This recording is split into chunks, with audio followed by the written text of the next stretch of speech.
Hey y'all, hope all is well. It's a beautiful sunny day out here in North Carolina, and I'm cleaning out the little van, the older one. The doors do have insulation in them, but this is what it's going to be: a driver's seat and room to build. I still got a stack of wood that I'm making my floor in the other van out of, and some water and such, but this is basically what it is. These wires are just for the speakers that I just stuck to the wall. There's one over here, not that big a deal. Yes, there's a 6-inch hole in the floor, but that's where the diesel heater was. Prime location for that thing in here, the way I had it built. That wall board is just sad as I'll get out.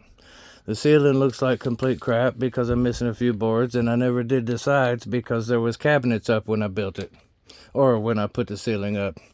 I did make a flap out of duct tape for the draft that comes in the back doors of these vans. I painted the windows before putting up this insulation when I first got the van. Those windows are the same. They're just behind the wallboard that I'm not going to bother taking down. If you want to take it down, you're more than welcome to it, whatever. This is the van.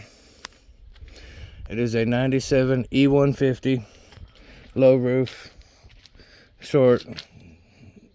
I call it Stumpy. Oh, there's a pair of fans behind the license plate. The license plate held on just fine, no problem. But I have cleaned out the van. Now the big van is a horrific mess. Sorry about the sunlight in the picture. And I'll probably stack a bunch of those boxes in here while I build my counters and cabinets and all the stuff where I'm going to hide all that stuff. But I went ahead and cleaned this one out so I could take a short video of it, and I'm going to take a few pictures. And oh, I wonder if you can see that wire right there. That's a Noco 15 amp plug in the side of the van with 2 receptacles on the inside. Let's get over there so you can see it better. This way you can plug an extension cord to the van and have some power in it. I'll leave that there so there ain't a hole in the wall. And I did wire the radio back to the vehicle like it's supposed to be. It's just one of those dual CD players. It was in here when I got the van, and it's worked fine the whole time. This one does have the rear heat and air. The rear heat does not work, but the rear air does, which is why I never took that assembly out. Because I had ductwork coming from it up to the front. It would blow out on the back of my head while I was driving, and it would blow out in the middle of the van. But hey, whoever gets it, do what you want with it. This is the van. We'll look at it from the front.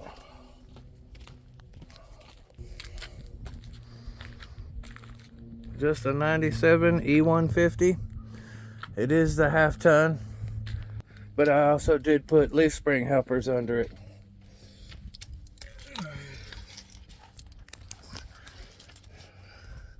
I've got 2 sets.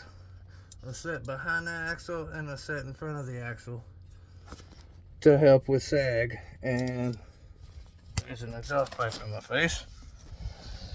But that's the van. I'm pretty much done with it. Oh, it's got decent tires. They're nothing to write home. There's, yeah, well, you know. These are the ones I had on it that I put on brand new. Cooper Discoverers. 2 of them didn't make it with all my traveling. But it still has a couple of them on it in decent shape. These back ones, they don't have a lot of tread on them, but they'll get you somewhere. Here's that plug I told you about.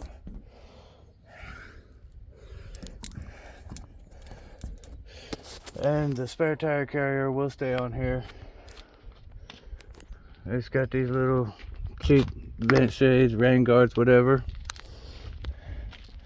And just so everybody knows, the mirror glass is gone, but I stuck one of these on there for the time being.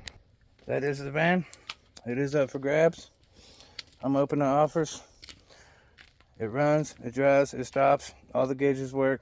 There are at least 300,000 miles on it.